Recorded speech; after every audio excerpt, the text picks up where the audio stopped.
Hello, hello, hello, and welcome to today's webinar. I am absolutely delighted to see everybody, I suppose virtually because I can see that you're here. However, I cannot see your faces. And so I'm sorry about that. I would actually love to really see everyone who is here, who is joining. And I'm so excited to have you here with me today so that we can talk all about 2026, your resolutions, I'm just saying hi to everybody. I can see you all there. Welcome, welcome, welcome. I'm so excited to have you here.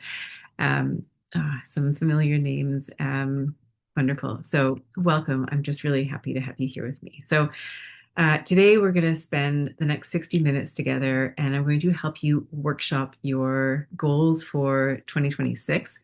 I'm really looking forward to doing this with you. I think it's going to be a lot of fun. I'm just trying to double check my systems. Everything looks good from my end, and hopefully everything is great from your end. You're comfortable, you are ready for us to dive in.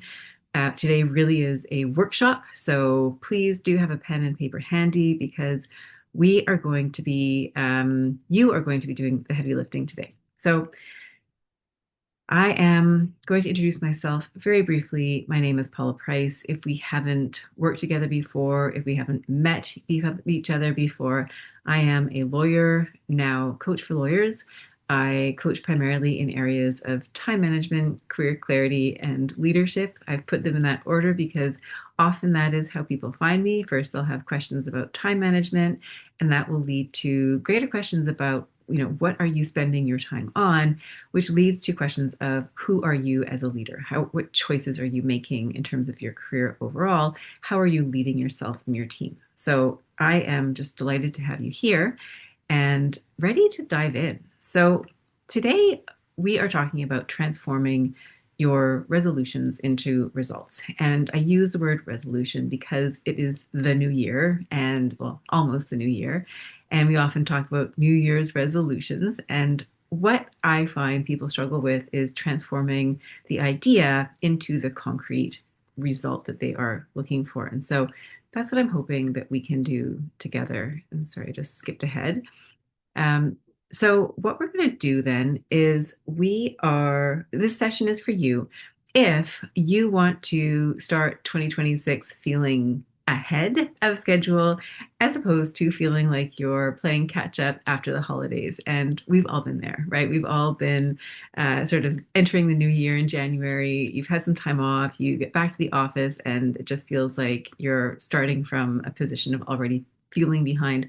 I'm trying to help you get ahead of that. I'm trying to help you look toward the new year and really plan strategically in terms of what your goals are. So you know what the big picture pieces are, and we're starting to implement already.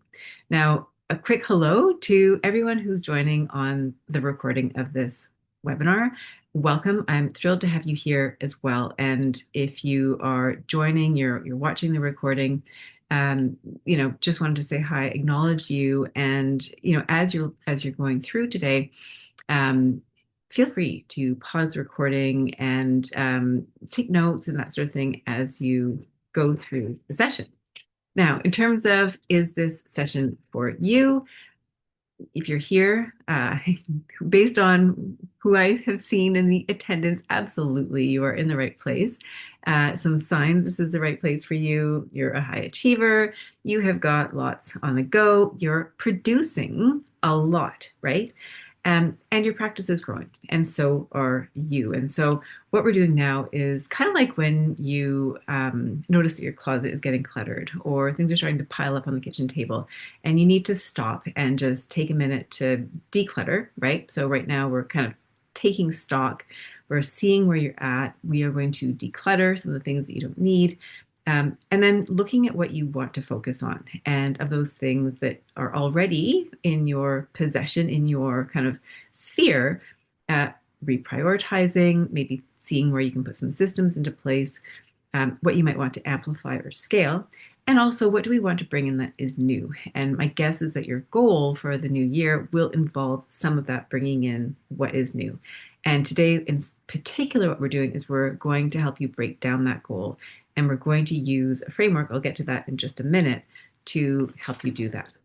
Now, couple of things before we go into that is what are the reasons, right? We've all heard of New Year's resolutions, how they typically get abandoned by, I don't know, the second week in February, I think is like one of the key dates.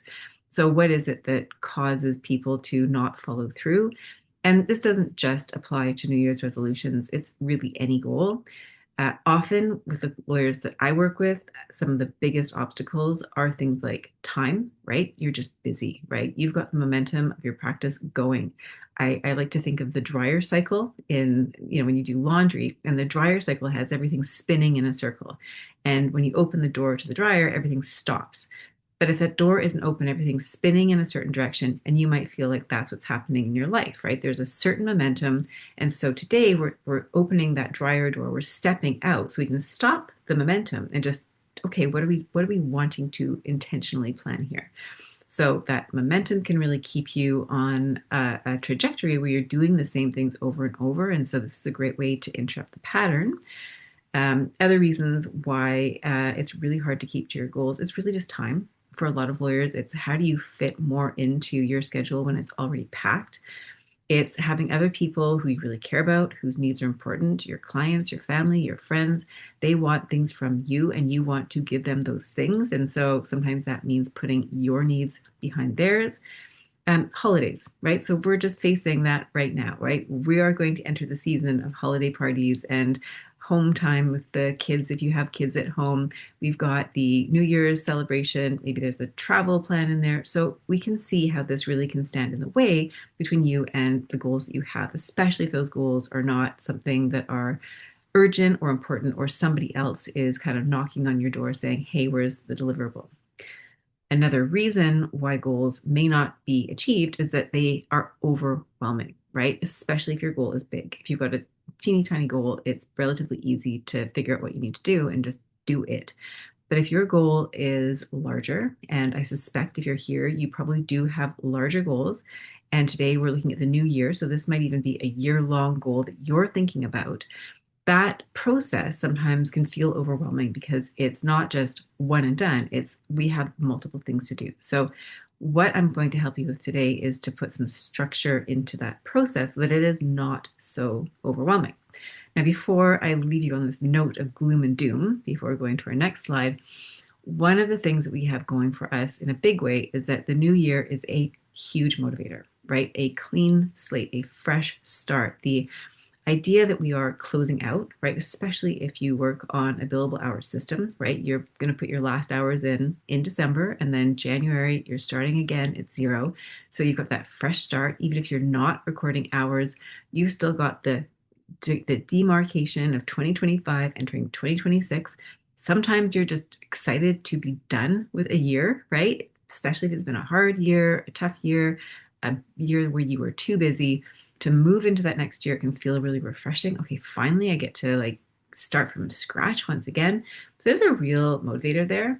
And I also find that because it's a time of reflection, right, year to year, the end of January, or sorry, end of December into January, you might find that you notice that, wait a second, this time last year, I was kind of struggling with this thing and it's still ongoing. Or I had this goal, I was going to get this thing done and it's still on my to-do list. So it's a really great time. It's almost like Groundhog Day. And if you notice that there are certain things that are on repeat, then you've got this opportunity to change that, right? To make some really great changes with that fresh start.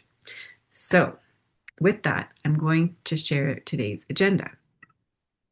And what we are doing today is we'll have time for you to do an audit. So, this is really three main questions to evaluate 2025. And part of that will result in you identifying, well, I'll tell you the three questions. We'll spend some time on it in a minute. What went well? What are your lessons learned, right? If you're not winning, you're learning. So what did you learn? And what's next for you in 2026? And from that, you're going to pick one thing to focus on today, one resolution, we'll call it. And from there, we're going to take that resolution and we're going to put it through this filter, right? This process. We're going to look at structure, process, and patterns. Those are the three things we're going to look at. And those will lead you to your result at the end of the year. And I'm going to talk about ways I can support you in this process, and then we will wrap up. So that is our agenda today. And we've got until the end of the hour. So I think we'll spend the first, I'd say like third of the time, really, a third to almost a half on that audit. It's going to take a bit of time just for you to gather your thoughts in terms of where you are and where you want to go. And then I'm going to take you through each of these pieces, structure, process, and patterns. And then I'll share a bit about how I can support you. And one of the ways that I can support you is in a group program that is coming up in January. So I'll look forward to sharing more about that.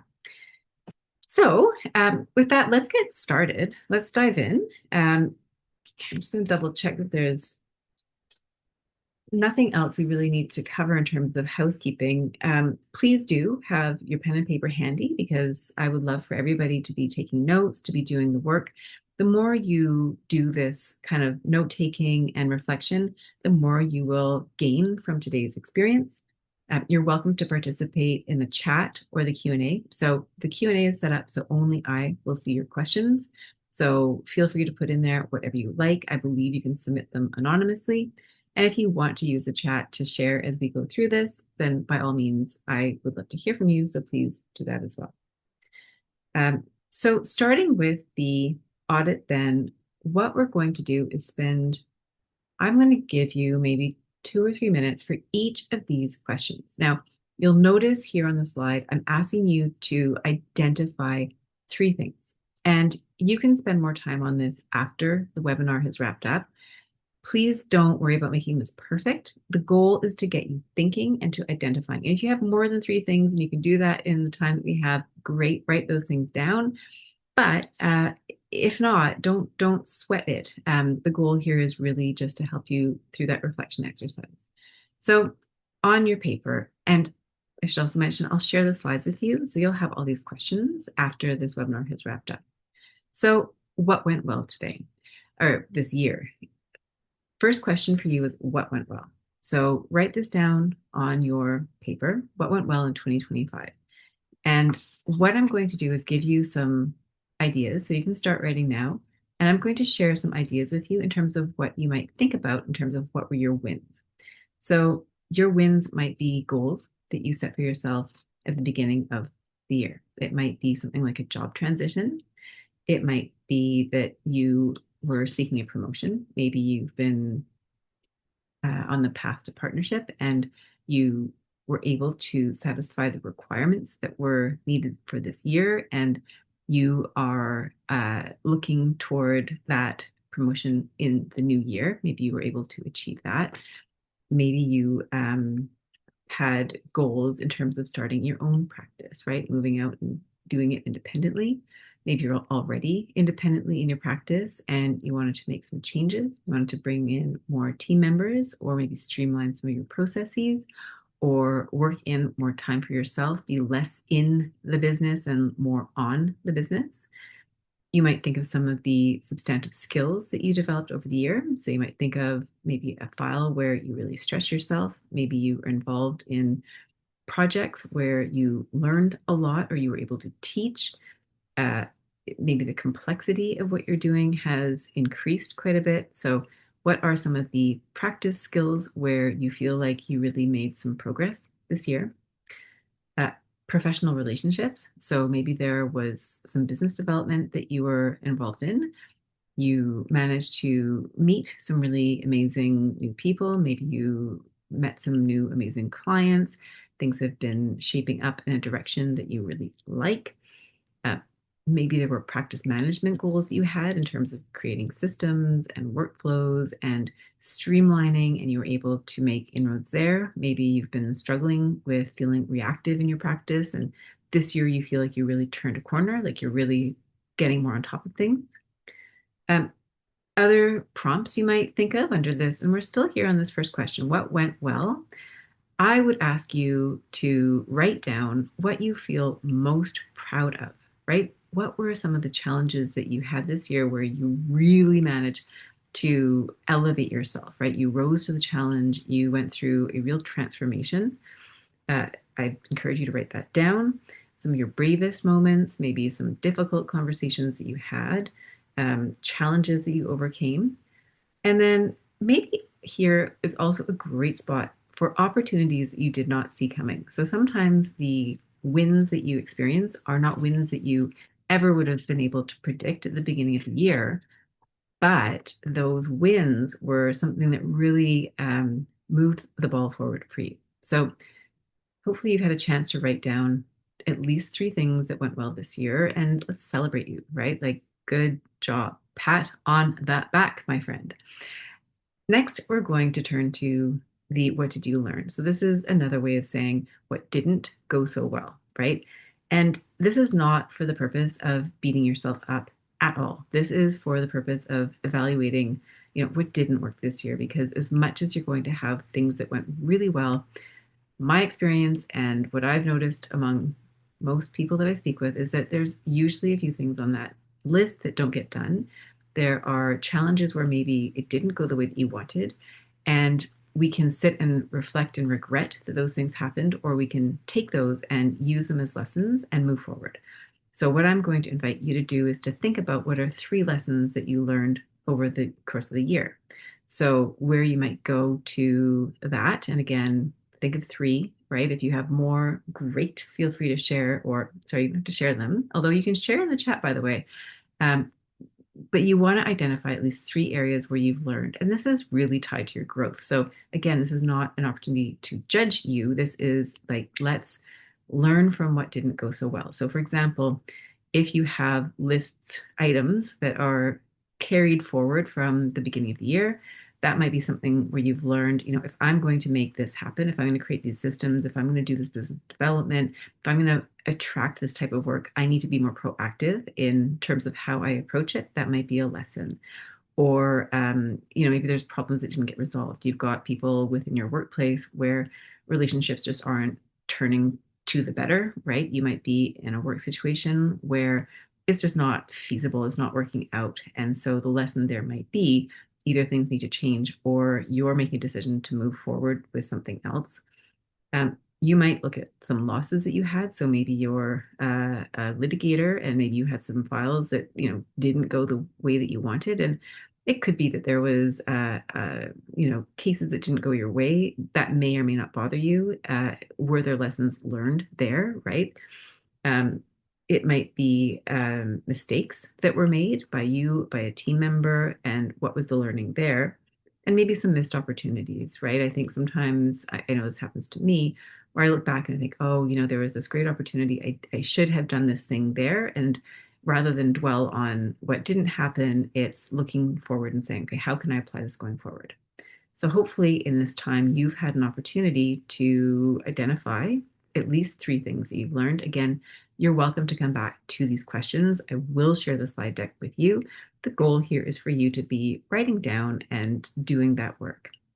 And I'm sorry if me talking bothers you. I appreciate that silence sometimes is the best way to set the framework for that, set the context. So hopefully this is working for you in terms of the style of today's session. So this is where we get to the fun part, right? We've done a bit of an audit here. We've identified some things that are working really well. We have identified where we've got some learning behind us, and now what's next? So this is really exciting to think about 2026 and what is it that you want to have happen this year? And for some of you, this will be a job transition. I've had a number of lawyers reach out to me recently who have made the decision that it's time, right? They know that they've kind of reached the peak where they are and that there's a next step ahead of them.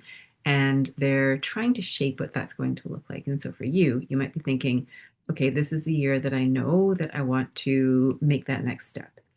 It could be that you're going transition job A to job B, like I just described, or it could be within your organization, right? This could be a year where you're really stepping into leadership. If you're already in leadership, maybe this is a year where you're going further as a leader, right? I mean, the process doesn't stop once you make partner or reach a certain level. This is ongoing work. And so as you're thinking about that next layer of leadership, what does that look like for you, right? What is happening that is different? And part of what we're doing today is helping you define what that looks like, right? And so The more specific you can make that what's next, the better, because it will give you more tangible goals to work toward, which of course will help with today's theme, which is from resolution to result. So again, going back to what might be happening. So transitions could be, it's a new role, it's a new job, it's perhaps starting your own firm or building out your team at your own firm. You might have certain goals in terms of revenue generation, right? Generating more work, enhancing and developing client relationships. You might be thinking about building your profile, right? Raising your profile among your immediate organization. If you're in a firm where maybe there's a number of offices and you want to be seen as a leader in your field, you want to have better relationships, closer relationships with some of your internal clients, for example, or maybe that elevation in profile is with respect to an external group of clients. Maybe it's within the legal profession, community practitioners who are in your field. It might be clients you want to serve. There's all sorts of ways in which you might be thinking about that for yourself. So there might be income goals, there might be profile building goals. You might have leadership goals, leading your team, growing your team, setting different benchmarks and metrics for your team. What do you want for them? How do you want your team to collectively serve your clients, right? Are there certain roles that you can see members of your team taking on? Are there ways in which you might leverage more of what you've already built? So that might be something that you're thinking about this year. You might be thinking about your systems, right? What are some of the practice management goals that you might have for yourself? You might be looking at this from a billable hours perspective. I know I've spoken with a few lawyers lately who are on the clock. They're thinking it's December. I've still got a target to meet. I'm not quite there yet. And okay, this is what the month is going to look like. So maybe you're thinking about proactively, how do you manage your year? How do you pace it differently, perhaps next year? Or you might be thinking about systems, supports, delegation. Who do you need to help you? You might be thinking about personal management. So again, I'm talking, but I'm hoping that you're thinking about these goals for yourself. Uh, Maybe you want to feel more confident in the work that you do. Maybe you want to feel less stressed. You want to draw better boundaries. You want to delegate more. Maybe you want more support around you, right? You've been doing this on your own and you feel like it's time to reach out and get someone else to help you out with this. And maybe you just want better health, right? I think for so many of us, just making sure that we're doing the basics, getting enough sleep, getting enough movement, having time to make the kind of food that's going to be health promoting, all that. So, what does that look like for you? And then we might think about goals outside of your practice. So, I've alluded to some of those already, like just general health, but also maybe having more fun, right? Anybody else relate to wanting to put a bit more downtime on the calendar, just fun activities? More time with family and friends, for example. Maybe shifting the way things are in your personal life, right? Shifting some of your responsibilities to others or not doing certain things, setting boundaries, etc. So, what we've done, and hopefully you've all managed to do this alongside with me, is you should now have in your own handwriting, if you've typed it out on a screen somewhere, you've got some ideas of what's gone well, what you want to sort of take as lessons from the year, and what's next. And the next step, of course, is we're going to set a resolution. Now, if you don't like the word resolution, I know some people are somewhat allergic to it. Pick a different word: goal, objective, priority, whatever actually will get you feeling aligned with it, excited about it. And the purpose of this exercise is simply to pick one. So by the end of 2026, I will have dot, dot, dot, fill in the blank for yourself. So this is you picking a single item. And what I'd offer here in terms of picking your goal is that you can think about goals as like, of all the things that you've listed. And the reason we want to focus on one is just because we want to make it simple for the exercises we're about to do. So if you try to do it with 5 different goals, it'll probably get muddled. So we just want to do one at a time. Is there one thing, right, that would solve for the rest of the goals that you have, right? So sometimes setting a billing target might solve for things like, okay, well, that also means I'm generating workflow, which means I'm developing my relationships, which means I'm ensuring high quality of work. I'm managing my time. So certain goals will have almost an umbrella or cascading effect. So that might be how you pick your goal. You might pick a goal based on potential for growth. So sometimes business development is very much in this category where the immediate returns are not obvious, right? There's quite a bit of time invested without much happening. And then at a certain point, things start to really unfold. So that might be a goal where you're feeling like, okay, I'm going to invest this time. It's going to be hard to protect that type of thing, especially if no one else is knocking on your door saying, hey, have you reached out to that person? Have you been building that relationship? Because it isn't necessarily urgent. It's not something other people may even notice, but that might be a growth goal for you where you know that if you're investing the time now, it will pay dividends later. Um, there might be something on that list that causes a great deal of stress in your day to day. So that might be something that you decide is going to be a priority. I'm tired of feeling anxious all the time. Let me just get this thing settled. So that might be it. Might be a leftover goal, right? Oh, this thing, it just keeps coming back. This is the year I'm going to deal with it. And you might also think, like, what's the most exciting thing here, right? Of all these goals, if I'm going to pick one, let me pick something that I'm really jazzed about. Or which of these goals is going to stretch me the most, right? You might be in that position of, you know what, I'm really ready to expand, right? Maybe you've kind of felt a bit stagnated or plateaued, and this is an opportunity for you to kind of break that cycle, break out of that stuck point, and really elevate your skill set, elevate your whatever it is to a new level.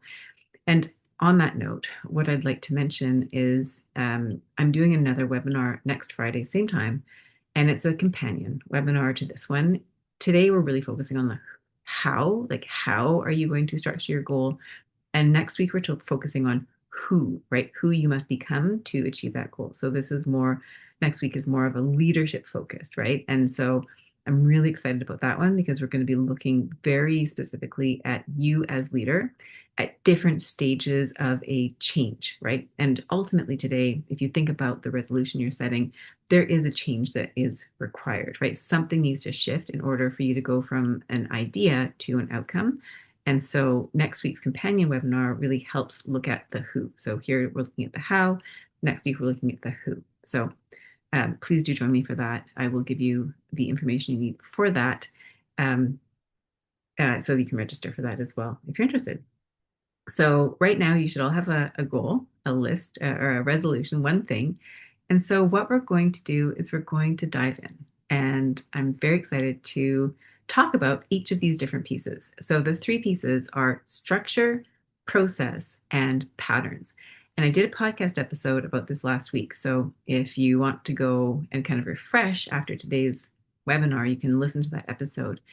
And the reason I wanted to set it up this way is to give you basically that step by step. So I'm going to be really annoying and I'm going to take you back to this picture, right? Where we've got the resolution. The structure is, and I'm looking at this base, right? The structure is this foundation. And when you have that foundation in place, that's what supports the process, right? That is more the step by step. And then we want to deal with the patterns. The patterns are the things that are going to either throw you off or speed you up. And if you do this, right, you've got that base, the process, the patterns are dealt with, you get that result. So that's what we're really focused on here is we want to go structure, process, results.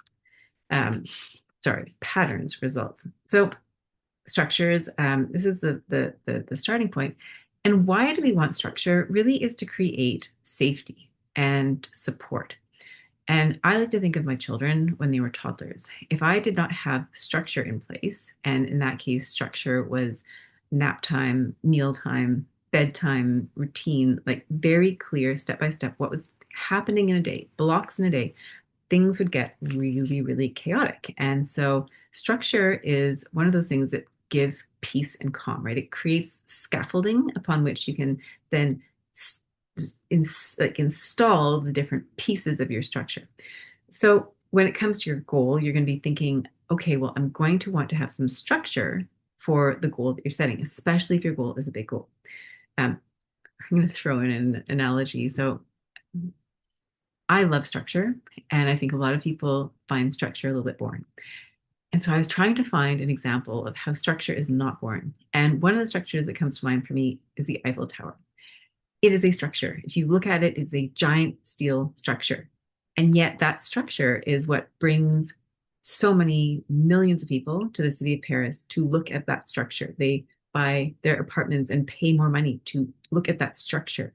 That structure is what sets Paris apart from all of the other cities in France. I mean, really, it's not all that spectacular in terms of location. I mean, it's kind of in the middle, right? It's not like on a beachfront or anything like that. I suppose there's a river that runs through it, but it's that emblematic structure that everybody associates with the city of Paris. So if that is proof that structure is not boring, then I don't know what is. But I would love for you to start thinking of structure as this foundational piece, this really beautiful, supportive component of your plans, of your goals.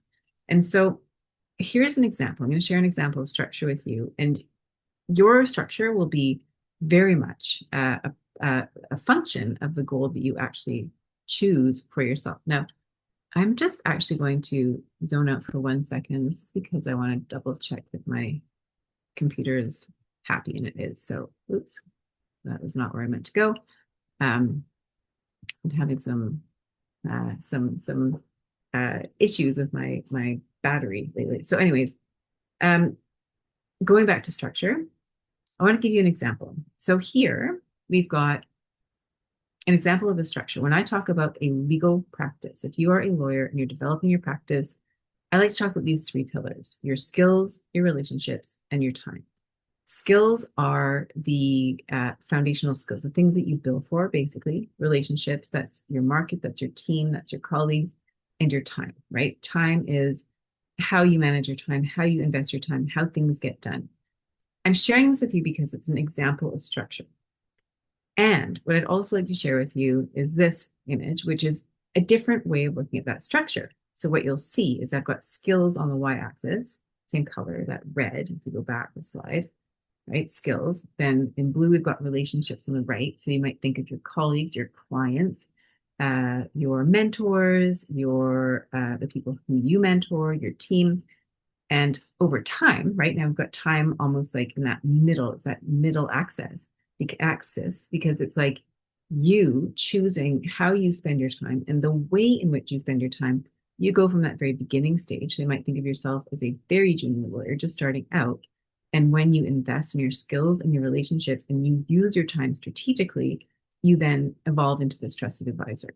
So this is almost like structure becoming process, right? You can think of all the different processes that are involved along the X, Y, and X axes, and then that arrow that shoots out, right? All of these will require processes, but the structure, right, is we're looking at it in these three buckets. And the reason for that is because it simplifies the process. So instead of thinking of your practice as this thing, this amorphous thing that just involves so much stuff, we've broken it down, and that allows you to break down your thinking. So when it comes to your structure, I'm going to invite you to think about how you want to support yourself and structure your goal for the year. So what are some structures, some examples? A deadline, right? First of all, anytime you have if you're a litigator, a file comes in that could go to hearing or to trial, that's like the first thing you're going to do, but you're going to set yourself up with a deadline. I have a question about absolutely, yeah. Please do register for if you can't attend the webinar next week, no problem. Just register and I will send you the recording 100%.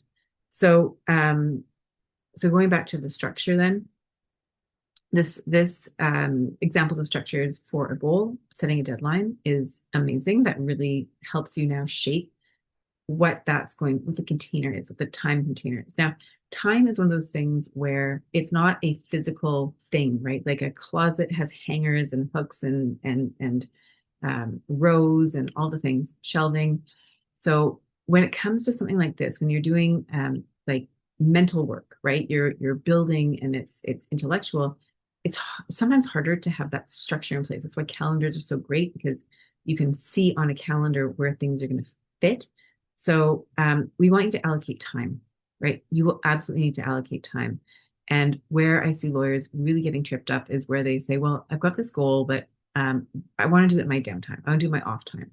And if your days are already full, right? If you consider your day as having like a bandwidth from 0 to 100, and you're already using 100 of your time, And trying to do this goal in the 100 to 110% window is not going to happen, right? And I had a lawyer say that to me once. I just want to do it, when I'm not working or looking after my kids. And it's like, that's a wonderful idea. We all feel like that. And the reality is, if we want this goal to actually happen, we need to find a way to include it within the 100%. So that may mean that you're shifting something else out for a while and making space. So we want regular time, right? We want maybe routines.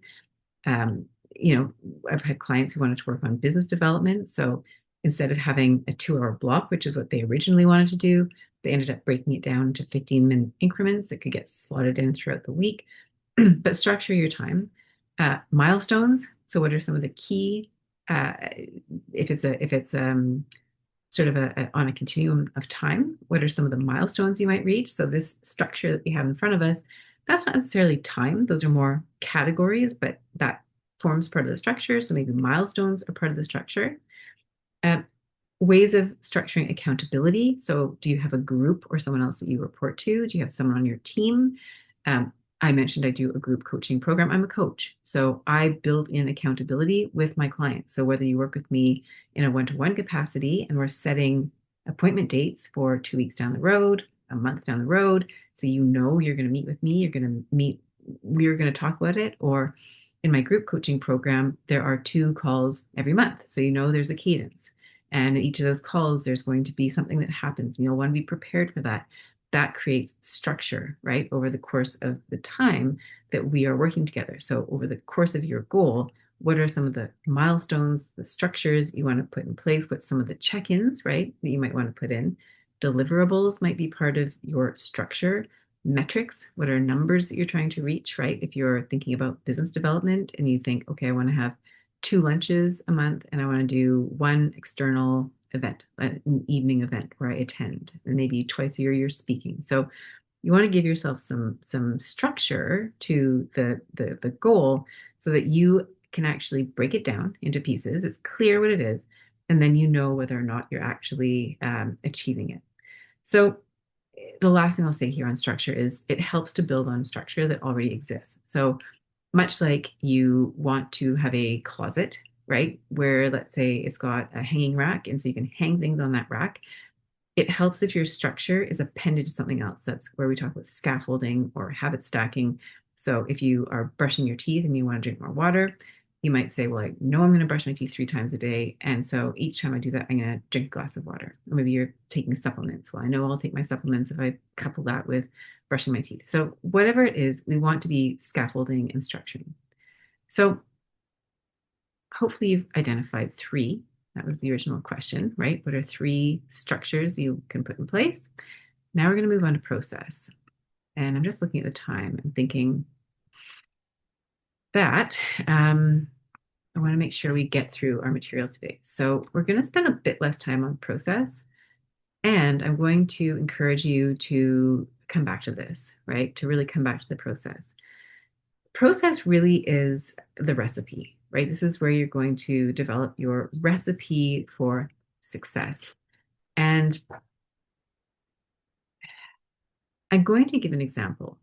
I had a client that I was working with very recently where they told me that one of the things they really struggle with in their practice is that and they've just done this audit, like we audited their practice, and of all the things that came out of this reflection, one of the biggest challenges they were having was on litigation. This is a litigator, where the file comes in and it goes from investigation to written argument. And so they said, I have a really hard time getting from that point where I've done the investigation and then I need to translate it into a written argument, sitting down to that blank paper. And so I asked the lawyer to describe the phases they go through. And it started with investigation. And then there was this phase of procrastination and dread. And then there was finally spitting out the argument, which I'm sure all of us can relate to on some level. And so what we did is we took that and said, this is great. So you've actually got 3 steps already to this process, right? There's the investigation, there's this dread part in the middle, and then we know that the end result that you're trying to achieve is a written argument. So what if we went through your process and started to develop it step by step? And what we did is we went into each of these phases and we started with the end in mind, right? What does that argument need to include? Statement of facts, it needs to include legal argument. What is the investigation stage? Well, okay, that's where I'm interviewing my witnesses. I'm figuring out what questions I need to even ask them. So we started to see efficiencies, right? My client noticed that when I ask my witnesses certain questions, that actually makes the fact section of the argument easier to write because I can basically take it from one piece and plug it into the other. They started to see that they were spending more time doing legal research at the beginning that was sometimes wasted because it would turn out that the facts didn't support a potential cause of action. So less time doing the legal research at the beginning and doing that later once more of the facts were on the table. It involved having a side document. So getting sidetracked by all these potential legal arguments by helpful passages from case law, for example, having a parking lot document where all those things could go. So we went from having this 3-step, okay, this is the process, to really developing each stage of that process so that by the end of our call, my client had a step-by-step recipe that they wrote with me in real time about how to get from that initial investigation stage to the written argument stage. So for you, what I'd love to see is you develop this process for yourself where you are creating a process. So I see there's that happening in the chat. I love naming dread procrastination. 100%. That is so real. Absolutely. And so we took that dread procrastination phase, but then we turned it into something. And what's so beautiful about that is the dread procrastination came from sitting with a blank screen, a blank document, and having to create an argument. But if you've planned your recipe, your process, so that you're plunking it in as you go along, if you know exactly what it is that is the endpoint, there was now no dread phase in the sense of sitting to a blank piece of paper. Now the client is sitting to a draft, right, which has got at least the statement of facts in there. There's a parking lot of ideas. And so they're not starting from scratch. They're actually starting from a place where they've already done a good chunk of the work. So amazing. Thank you for the feedback. Love it. Thank you. So, so we're taking the process. So think of the process as a recipe. It's a step-by-step formula. When you think of a recipe, you think of resources that you're going to need, energy. So, I mean, think of baking a cake, right? You need to have the ingredients for the cake. You need the right equipment. Maybe you need a team to help you, right? For baking a cake, you could probably do it on your own, but maybe you need a sous chef to sift the flour. I don't know. You'll need time, right? Time for different phases, right? If you're thinking about a cake, for example, you've got that putting the ingredients together, you've got the baking time, and maybe you need to frost it. And going back to this dread procrastination phase, what you'll probably find, for sure I find this, is that with thinking tasks, there is a period, right? And it's that dread procrastination where your thoughts actually start to come together, right? What makes you different from ChatGPT, hopefully, or some other AI is that you are processing the information in a very unique way. And so building into the process time for things to digest and percolate is going to create often a much better work product. So now, within our time, please do write down what you think would be some of the steps. And here I'm encouraging you to write down 3 to 5 steps that you think are necessary. And you'll want to put in more. I'm sure by the end of today, you'll have a great sort of base recipe, but you'll want to build out your recipe so that it's as step-by-step as possible. This will help you with clarity. This will help you in terms of how you're going to structure it. So if you go back to that initial structure, now you're putting the process into different phases of the structure. And when it comes to procrastination, which might be one of your patterns, if you've got it already broken down into small pieces, that's a real leg up in terms of actually being able to take off digestible pieces one at a time. The last thing that I want to say here, make it simple. So there's a couple more things. Make it simple.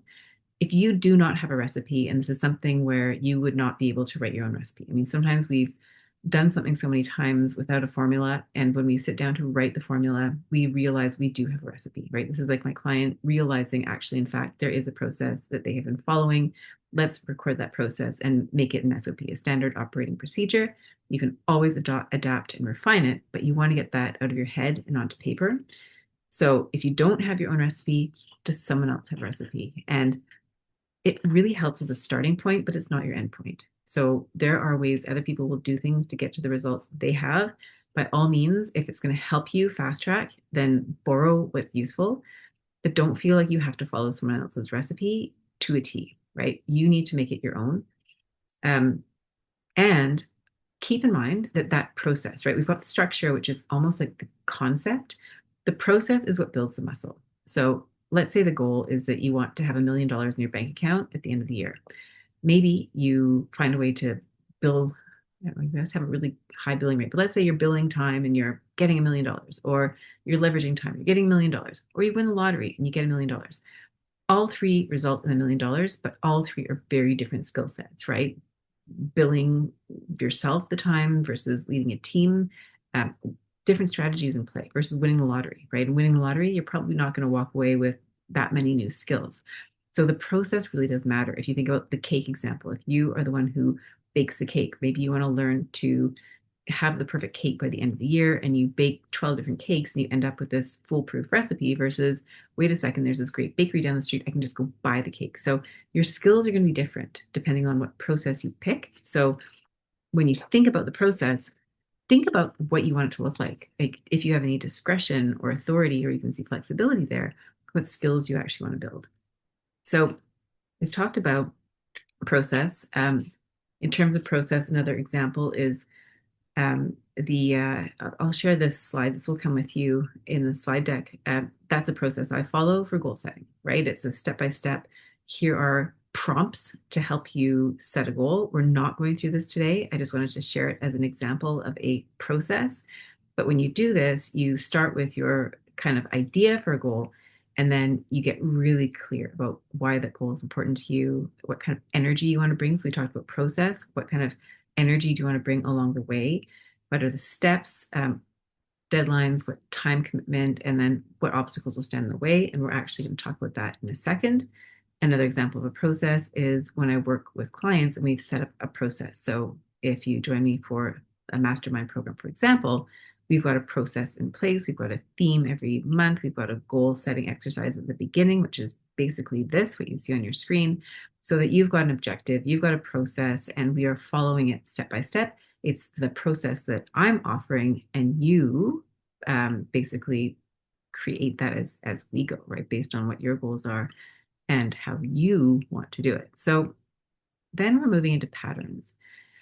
And here, what we're really looking at are the ways in which you might be supported in your goal, like the things that will move you forward, and also what is going to work against you. So anytime you set a goal, and this is, I think, where people get really sort of off track when it comes to things like New Year's resolutions, right? You start with a clean slate. It's an entire year. You say, this year I am going to go to sleep at 8 o'clock every night. And so you start out in January 1 through 5, you go to bed at 8. And then on the 6th of January, you're like, you know what? I just want to stay up a bit later because, it's a weekend and I'll go to bed at 9. And then next thing you know, 9 turns into 10 to 11. You're like, well, I didn't keep to my resolution, so I might as well just do what I want to do.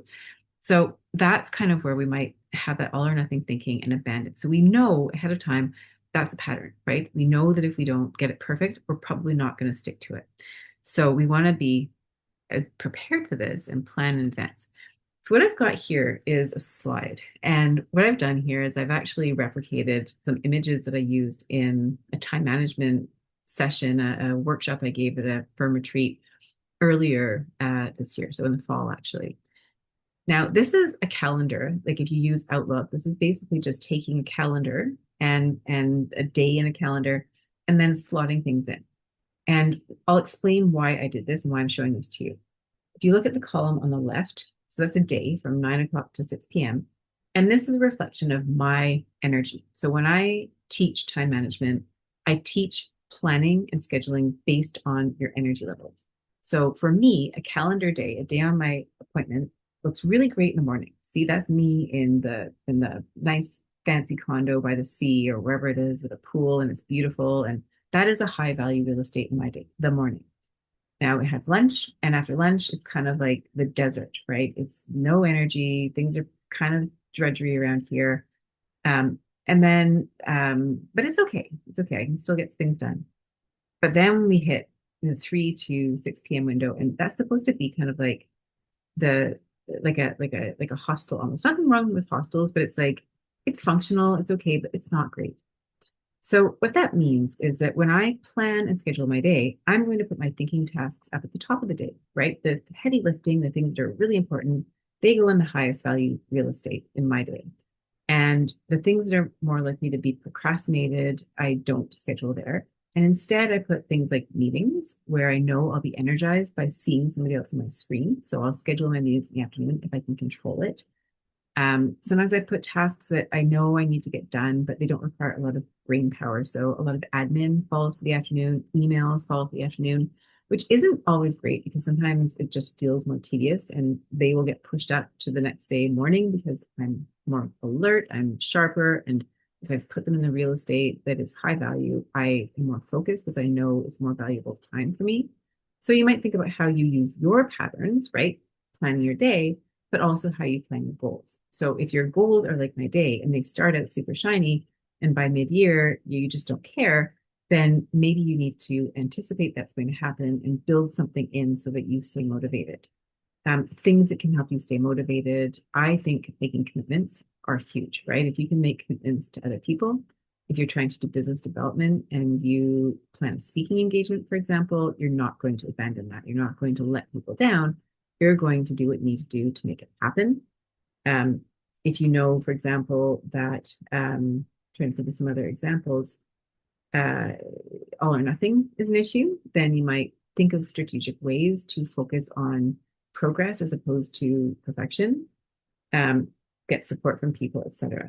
So what I'm going to offer now is just to spend a minute, turn me back to that other slide, and just identify quickly three patterns that work for you. So when you have this goal, think of the goal you have. What are three things you're already aware of that will work in your favor? And then what are three things that you can already predict are going to work against you? And I'll just give you a minute to think about that.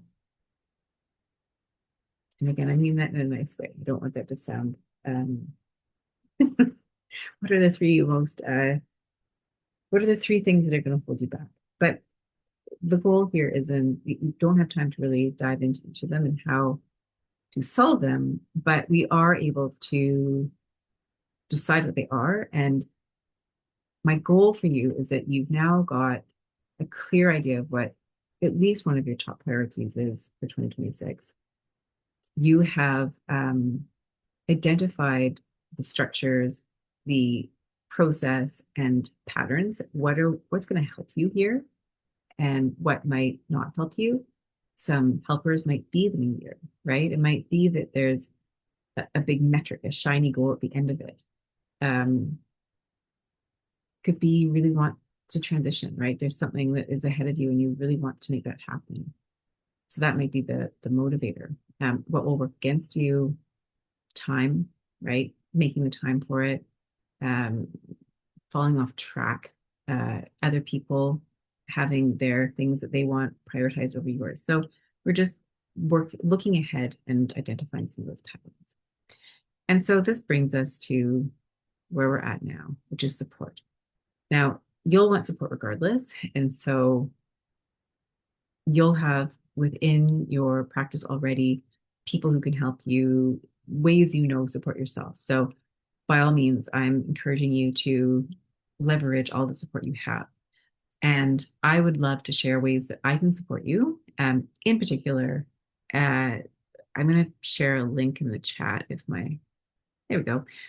The group coaching program that I offer starts in January, and it's a program for women lawyers. I've got a slide that I'll turn to next with a bit more information. But that's one way that I can support you. And so if you are a woman lawyer and you are interested in doing work in a group of other women lawyers, and I'll talk about that a little bit more, I would love to invite you into that group. I'm really excited about it. I love the women who come to this program. It is unique. I don't know of anyone else who's really doing it in the way that we do it, and I just love it. And so that's one way I can support you now through to end of June in working toward your goal. The second way I can support you is one-to-one coaching that I do year-round, evergreen. And if that's something that you'd like to know more about, you're absolutely welcome to reach out to me and we can talk about what that will look like.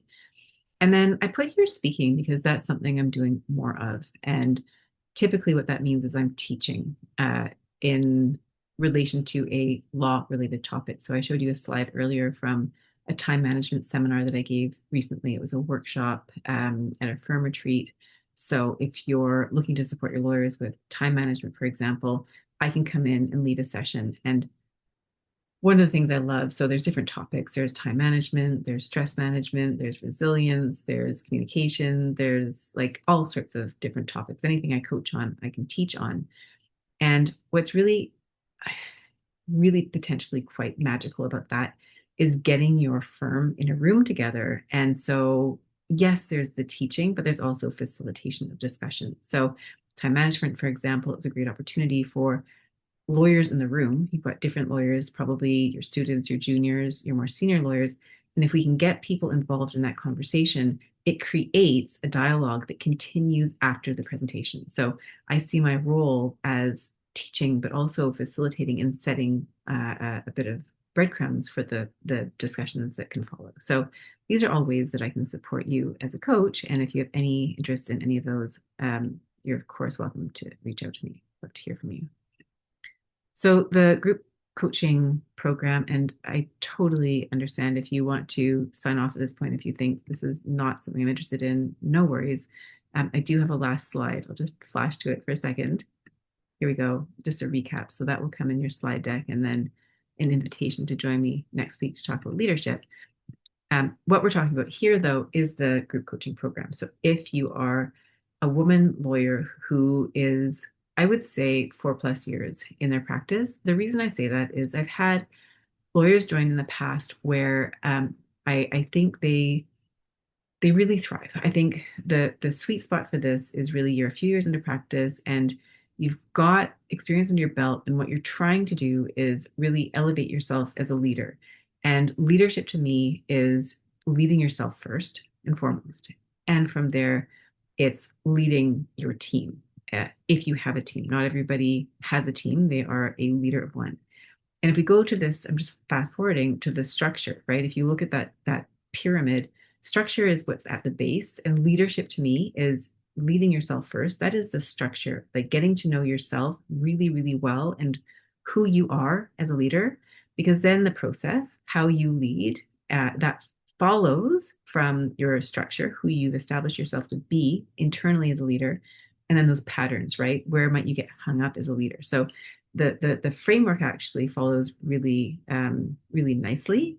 And so what we have here, kind of going back then, is in the framework of the group coaching is we go step by step, right? I've got the framework, I've got the structure for you, and then there's a process, right? We start in January with a goal. So you've already started setting a goal. We would refine that goal, and it would be a goal for 6 months.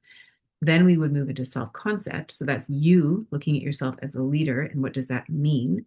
And a quick analogy for that is that we are almost like it's like we live inside a jar and there's a label on the outside of the jar. No one else can see it. Sorry, we can't see it and everyone else can. So what do you want your label to read, right? That's a way of thinking about self-concept is being intentional about how you see yourself and who you choose to be. And again, going back to our goal setting discussion, today we've talked about how. Leadership to me is the who. Who do you need to be to reach your goal, right? The person who bakes the cake 12 times and perfects their recipe versus the person who goes to the store and buys the cake. You're different people. Not that one is right or wrong. I buy cake all the time, but what skills are you trying to develop? Who are you trying to shape yourself as leader? So from leadership, leader or self-concept as leader, then we move to obstacles. So again, we talked today about some of the things that might throw you off, right? The patterns that will help you, patterns that will throw you off. So anticipating obstacles and figuring out how to resolve them. And of course, everyone's going to have a different obstacle depending on who you are. So we want to be able to figure out what those are and what you want to choose to do about them, right? Is this an obstacle that you want to learn how to overcome? And if so, how are we going to do that? From there, we move into confidence. So developing that sense of confidence, because what I have seen happen is people hold themselves back because they're waiting to feel confident. And what I'd love to have you develop is a skill of building the confidence while doing. You're building the bridge while you cross it, or building the plane as you fly it. But that confidence builds the more that you grow and develop. So we want that to be the focus. From there, we move into boundaries. So once you've decided what's important, you have something to protect, you're feeling confident. Where do you want to draw the line, right? How do you protect that? And how do you delegate? So this is really about leveraging and protecting your time. And then we move into sustainable success. So that, of course, is tying it all together and looking at how we want to move forward. And I see there's a comment here. Amazing. Um, yeah, and the reason, I mean, uh, amazing. If you are not a woman lawyer and you want to do a group, um, and I appreciate this, I've had a couple of men ask me about that. Please tell me, and I'll form a group. I will 100%. I'd love to do it. So let me know. I do groups for women lawyers because um, that to me is it aligns with having certain commonalities in terms of practice. And if you're interested and you're not a woman, you don't identify as a woman, let me know. I would love to put something together. So thank you for that question. That's beautiful. So yeah, in addition to the 6 month framework, we also talk about time management and transitions. Those are bonus calls. In the past, I've had the program accredited for CPD in BC and Ontario. So if that's something that you are interested in, then it's been accredited years in the past. So I anticipate the same will be true going forward. Um, and in addition to the group component of it, there's also individual coaching. So I do 2 1-hour coaching sessions with each of the participants. So that's what I'll say now. The link is here in the chat. The link is here on the slide. And if you have any questions, I'd be delighted to speak with you about that. So, and what you'll get from that, of course, is the support, the structure, and the camaraderie and mutual support, the accountability that comes from being in a group of other high achievers who are like you, who are interested in growth in terms of their practice and kind of leaning on each other. And it's really quite wonderful. So if you have questions, let me know. So to recap, and thank you everyone who is still here. I've seen a few people have dropped off, and that is to be expected. We're at the top of the hour. But for those of you who are still here, a very quick recap. So today we talked about your wins in 2025. We talked about lessons and what's next. We talked about your resolution for the new year. The primary one, we looked at structure, process, and patterns. So hopefully you've walked away with some really great ideas. And so thank you for that feedback that you've got some really great ideas for planning your 2026. That's amazing. And then finally, support. Here's how I can support you as your coach. So I'm going to invite questions. If anyone has questions, please do put those in the chat or in the Q&A. No one else can see your questions, so feel free to put them in there. I would love to respond to them. And if there are no questions, then we'll wrap up today. And what that means is I'll be back here again next week on Friday, similar type of discussion where we dive into leadership. So you'll get a taste of that who question, right? We're going to look at you and your identity as leader at different points along a change cycle model. So it's quite a fun exercise. I think you're going to love it, especially if you found today to be helpful. It's going to be, this is the what needs to be done, and this will be who you need to become to reach your goal. So I don't see any questions. And without any more questions, I am going to say thank you for joining me. I'm going to wish you all the best with your goals. That is amazing. I can't wait. Please share with me what they are if you want to. And I'll look forward to reconnecting again next week. So thanks again. And thank you everyone who's watching the recording. I hope you have enjoyed it. I hope you've had a chance to really learn a lot. And if you have any questions,